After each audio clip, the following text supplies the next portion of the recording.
اللہ الرحمن الرحیم اللہم صلی علی محمد وآلہ وعطرتہ بعدد کل معلوم لک۔ سامعین محتشم، آج کی گفتگو میں ہم آپ کو ایک ایسا وظیفہ بتائیں گے کہ جو جنت کے خزانوں میں سے ایک خزانہ ہے، اور تاجدار کائنات سرور انبیاء صلی اللہ علیہ وسلم کی زبان پاک سے یہ وظیفہ حضور کی امت کو عطا ہوا۔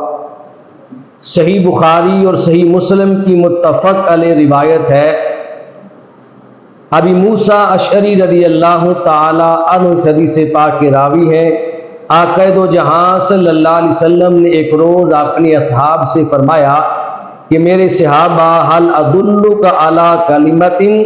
ہی کنز من کنوز الجنہ،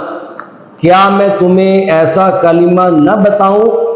کہ جو جنت کے خزانوں میں سے ایک خزانہ ہے؟ صحابہ نے عرض کی، یا رسول اللہ بتائیے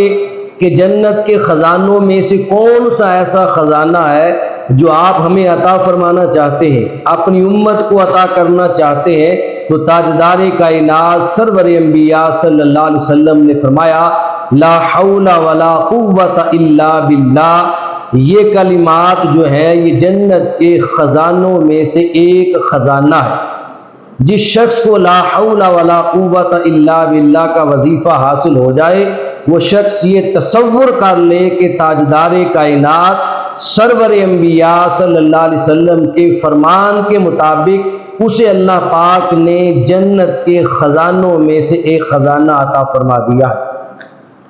اور دوسری روایت میں ہے جس کو امام نسائی نے روایت کیا ہے، امام احمد بن حنبل نے اپنی مسند میں روایت کیا ہے، اور امام طبرانی نے بھی اس کو اپنی سند جید کے ساتھ روایت کیا ہے۔ آقا دو جہاں صلی اللہ علیہ وآلہ وسلم نے ایک روز اپنے اصحاب سے فرمایا، الا ادلک علی باب من ابواب الجنہ، صحابہ کیا میں تمہیں جنت کے دروازوں میں سے ایک دروازے کا پتہ نہ بتاؤں؟ عرض کی، یا رسول اللہ صلی اللہ علیہ وسلم بتائیے کہ جنت کے دروازوں میں سے وہ کون سا دروازہ ہے جس کی خبر آپ ہمیں دینا چاہتے ہیں؟ تو میرے آقا صلی اللہ علیہ وسلم نے اپنی امت کو یہ کلمات عطا فرمائے کہ میرے غلاموں، لا حول ولا قوت الا باللہ، یہ وظیفہ، یہ کلمات جنت کے دروازوں میں سے ایک دروازہ ہے،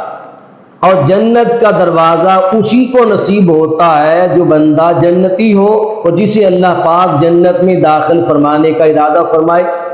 گویا کہ تاجدار کائنات سرور انبیاء صلی اللہ علیہ وسلم اپنے فرمان سے